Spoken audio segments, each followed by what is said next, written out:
Hey there, guys. All right, today we are back with some more of the Great War, and we are on to week 155, Operation Beach Party, Mustard Gas Unleashed.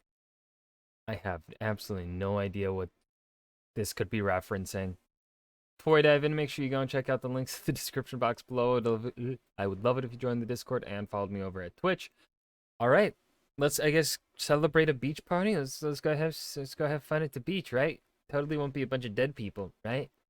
We've talked before about the innovations developed during the war that all sides created to try and gain an advantage or breakthrough. And this week you can add one more to the list: mustard gas. Wait, mustard gas wasn't a thing already? Oh wait, was it chlorine gas? Is that what it was called? No. Zyklon V? Dude, I'm forgetting shit. I'm forgetting everything.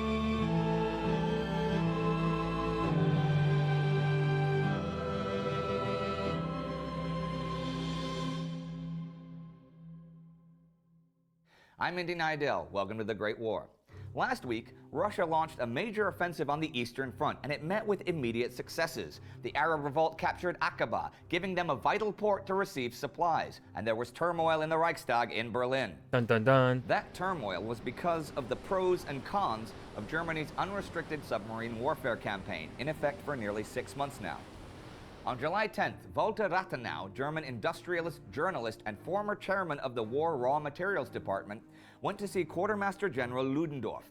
Ludendorff believed that the Allies were really going to be unable to continue the war because of the submarine campaign. But his statistics had given him false hopes, and we saw last week that there were many in the Reichstag who realized the campaign had failed. Rathenau warned Ludendorff that the British were making every effort to replace ships as fast as they were sunk, and that America might be building even more tonnage than was being sunk. Ludendorff didn't buy it, but Rathenau was right. Arthur Salter, British shipping expert, had organized such a replacement program that by now the British needed very little time to make up any losses in tonnage. In fact, Britain was quite busy with organizing the war effort. This week, a British Women's Auxiliary Army Corps was established. This is the first time Britain would put women in uniform and send them to France as clerks, telephonists, cooks, and gas mask instructors, among other jobs. Now, only men could hold commissions in the army, so these women could not be officers, but they got titles like controller or administrator. The main idea behind this was to release the men who had been doing these jobs for service at the front. Of course, women were More bodies for the meat grinder. Yay! already working in droves at munitions factories in Britain, and the dangers there were pretty serious. Women who worked with TNT were often known as canaries because of the yellowish skin discoloration they got, which was a sign of TNT poisoning. Some died of such poisoning, and others from industrial accidents like explosions. Last year, the Faversham explosion had killed 115 men and boys, no women being working because it happened on a Sunday morning. But just a few months ago, in January, there was an explosion at the Silvertown factory in London, where 69 of the deaths caused by the explosion of 50 tons of TNT, and 72 of the injuries were women. That explosion, by the way, destroyed a square mile of East London and caused more destruction in London than all the air raids on the city during the war combined. Hmm. But that war in the air.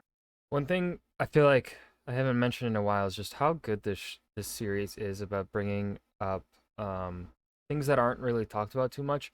At the beginning of the war, now there is a couple things that I feel like they've slackened on. Perhaps I don't know if that would be the right word to use for this. Um, but like at the beginning of the war, they were very good at showcasing like Africa and the Pacific. Now, of course, the Pacific at this point in time, probably there's nothing going on there.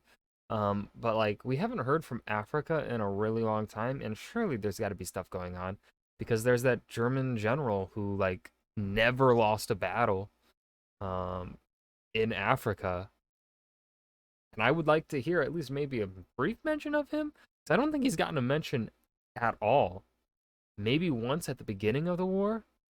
Um, yeah, I think it's been a while since they've taken a look at a front that isn't Europe and the Ottoman Empire. And I mean, yeah, there probably isn't much at all going on in Africa. But maybe brief mention every few weeks would be nice. Continued.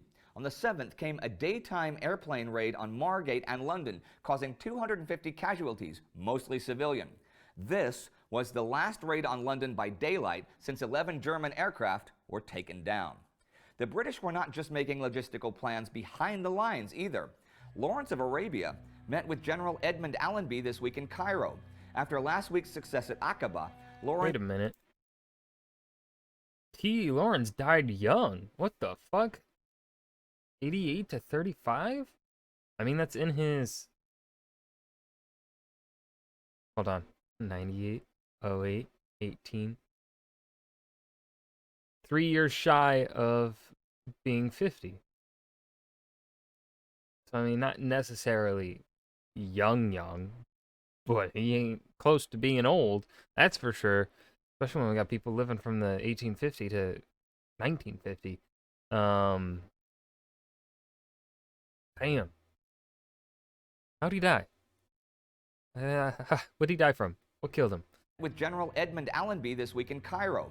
After last week's success at Aqaba, Lawrence outlined his plans for the next stage of the Arab Revolt, a coordinated attack by 7 different forces at the end of August.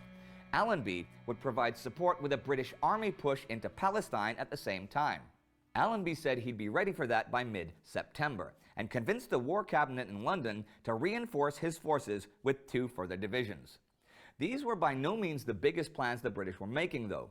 They were planning a huge offensive in Belgium, but Commander Sir Douglas Haig was sort of in the same position French General Robert Nivelle had been a few months ago, i.e., proceeding in the face of great skepticism and refusing to be dissuaded. Ferdinand Foch called Haig's plans for a Flanders offensive futile, fantastic, and dangerous. The goal, which we mentioned last month, was to drive the Germans back 5 kilometers the first day and 25 kilometers in 8 days. Once the British had taken the railway junction at Lulez, a specially trained division with a force of tanks was going to be landed on the coast behind the German lines. Then the British Fourth Army, from near where the Isère River enters the sea, would head east under the protection of the British Navy's big guns and link up with the landing force. The Germans would supposedly not have the strength by this time to form new defensive lines and would withdraw from the coast entirely. One of the problems with the plan, and there were more than one, was that the Germans knew what was coming.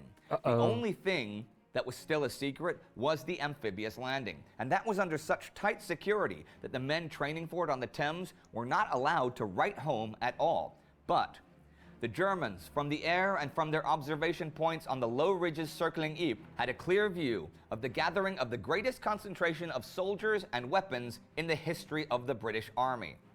So they transferred 14 divisions to the Ypres region.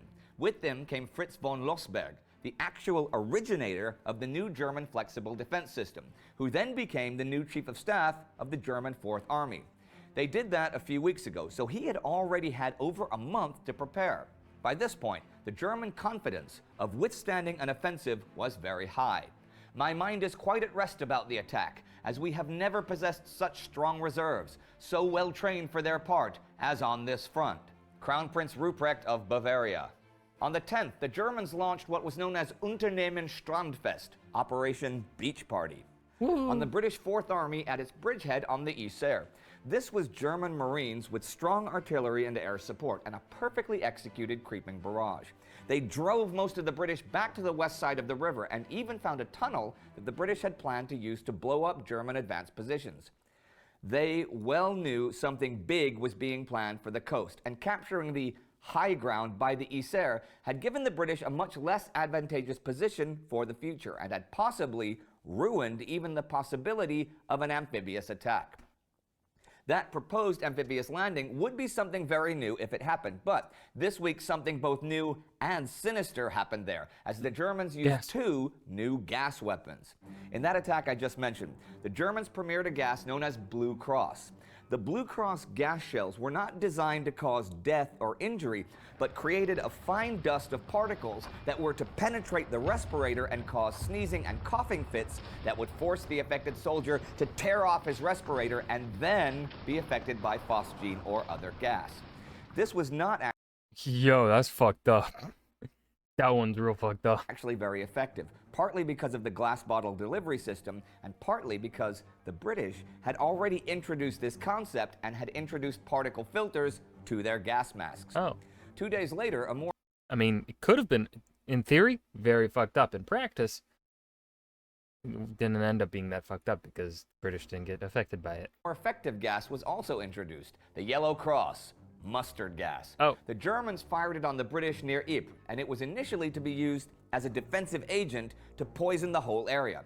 Over 50,000 gas shells were fired, and over 2,000 troops were affected that day. Over the next few weeks, the Germans would fire over 1 million shells of the gas, kill 500 more men, and incapacitate thousands more. But it would not give them the breakthrough they wanted. The British would retaliate next week with 100,000 shells of chloropicrin and cause 75 German deaths. But you know what? For all those gas shells, a single incident on the 9th killed more people than all of them combined. At Scapa Flow, the battleship Vanguard exploded, killing all but 3 of 840 men aboard. It was an explosion of the cordite charges in the main magazine, but though there are theories as to how this happened, it's never been entirely determined. And big action continued in the field this week over on the Eastern Front in the new Russian offensive. On the 8th, the Austrian front was broken west of Stanislav by General Lav Kornilov. 7,000 prisoners were taken, and Russian cavalry chased the enemy. Only German reserves prevented a total rout.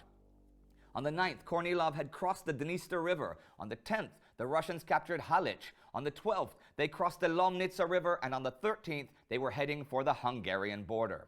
Halich actually gave them control of the southern approaches to Lemberg. They had cleared most of the Bukovina of enemy forces and were heading for the Carpathian passes. In the first 2 weeks of July, Russia claimed 36,634 prisoners taken, 93 artillery pieces, and 406 machine guns. The Central Powers had given up 2 important river lines, and the Russians had cut all but 1 road leading to Lemberg. And that was the week. More Russian successes on the Eastern Front, British plans for offensives in the West and the Middle East, British efficiency at home, an explosion at sea, and mustard gas has its premiere in the field. First tear gas, then chlorine gas, then phosgene gas, and now mustard gas. The progression of chemical weapons in this war is truly terrifying. The Germans called mustard gas Yellow Cross from the markings on the shells. The British called it HS, Hun stuff. It's heavier than air, so it lingers in the soil of battlefields for weeks or even months, still effective. It attacks any exposed skin, causing horrible blisters. It attacks the eyes and the lungs, causing internal bleeding and vomiting. It is extremely painful, and victims could take weeks to die. Nurse Vera Britton described, "Great mustard-colored blisters, blind eyes, all sticky and stuck together, always fighting for breath, with voices a mere whisper, saying their throats are closing and that they know they will choke." It was not the most deadly of the gases used in this war, but it was easily the most feared. If you want to learn more about gas warfare and that was Operation Beach Party. Mustard Gas Unleashed. The Great War, week 155. You know, maybe you put some mustard on your hot dogs, but, you know, mustard gas, that's not a fun beach party. No, no, no. I've got nothing to add here at the end. This is one of those weeks where things happening, nothing really conclusive going on, nothing too interesting in my eyes. But I hope you guys enjoyed. Remember to hit that like button and subscribe for more, and I'll see you guys in the next video. Peace.